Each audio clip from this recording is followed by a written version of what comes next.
بسم اللہ الرحمن الرحیم۔ السلام علیکم بھائیو، آج کا جو ہمارا ٹاپک ہے وہ ہے رمضان کی اہمیت اور اجر۔ رمضان کا مطلب ہے چل جانا۔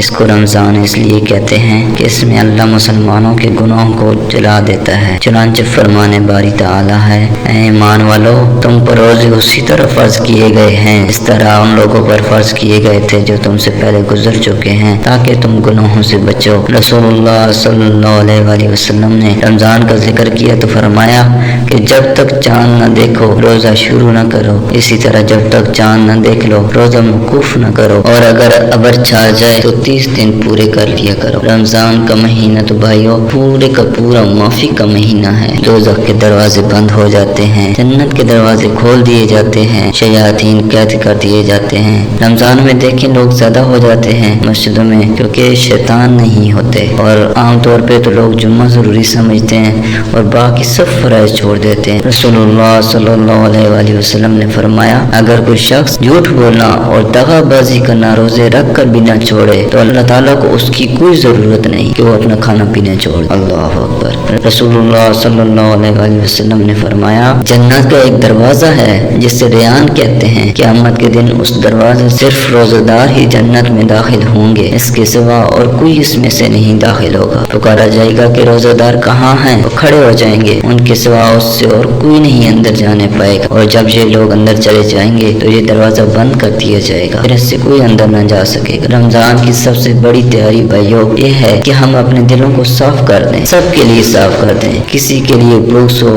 غصہ ہو، حسد ہو، جو بھی جذبے ہوں نیگیٹو، وہ سب باہر نکال پھینک اور صاف دل کے ساتھ رمضان شروع کرو۔ دل پہ غبار ایسے آتا ہے جیسے سین میں غبار آتا ہے۔ ہمارے گھر والے صفائی کرتے ہیں، سین کی روز سین صاف رہتا ہے، اسی طرح دل ہمارا سین ہے، اسے ہم نے خود صاف کرنا ہے۔ اپنے اللہ سے دعا کرو کہ اللہ میں نے تیری رضا کے لیے اپنا دل صاف کر دیا، کسی کی برائی، غصہ، بغض میرے دل میں نہیں ہے، چاہے جتنے ناراض کیوں نہ ہوں، معاف کر دو، اللہ کی رضا کی خاطر معاف کر دو۔ یہ سب سے بڑی تیاری ہے رمضان کی۔ حضرت عائشہ رضی اللہ تعالیٰ عنہ نے نبی کریم صلی اللہ علیہ وسلم سے نقل کیا کہ لوگوں کو قیامت میں ان کی نیتوں کے مطابق اٹھایا جائے۔ عبداللہ بن عباس رضی اللہ عنہ نے فرمایا، نبی کریم صلی اللہ علیہ وآلہ وسلم کی سخاوت اور خیر کے معاملے میں سب سے زیادہ سخی تھے، اور آپ وسلم کی سخاوت اس وقت اور زیادہ بڑھ جاتی تھی جب جبرائیل علیہ السلام آپ سے رمضان میں ملتے۔ جبرائیل علیہ السلام آپ صلی اللہ علیہ وآلہ وسلم سے رمضان شریف کی ہر رات میں ملتے، یہاں تک کہ رمضان گزر جاتا۔ نبی کریم صلی اللہ علیہ وآلہ وسلم جبرائیل علیہ السلام سے قرآن کا دور کرتے۔ جب حضرت جبرائیل علیہ السلام آپ سے ملنے لگتے تو آپ چلتی ہوا سے بھی زیادہ بھلائی پہنچانے میں سخی ہو جائے۔ ہمیں بھی اپنے پیارے نبی صلی اللہ علیہ وسلم کی طرح سخی ہونا چاہیے۔ سارے مہینوں کے نام عربوں نے رکھے ہیں، ایک رمضان کا نام اللہ پاک نے خود رکھا، سبحان اللہ، کیونکہ ابھی دنیا بھی نہیں بنی تھی تو اللہ نے قرآن کی تلاوت فرمائی تھی، اس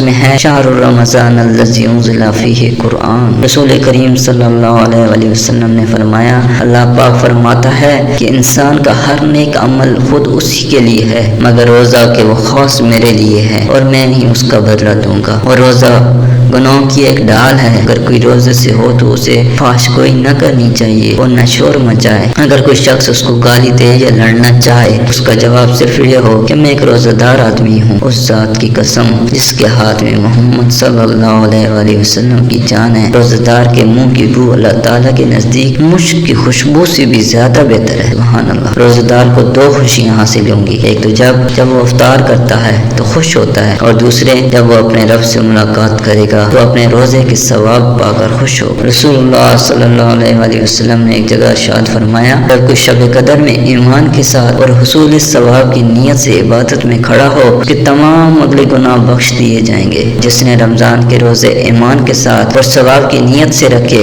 اس کے اگلے تمام گناہ معاف کر دیے، سبحان اللہ۔ فرمایا جاتا ہے کہ ایک فرشتہ اعلان کرتا ہے اچھائی کرنے والوں سے کہ آگے بڑھو، اور برائی والوں کے لیے ایک فرشتہ اعلان کرتا ہے کہ آپ تو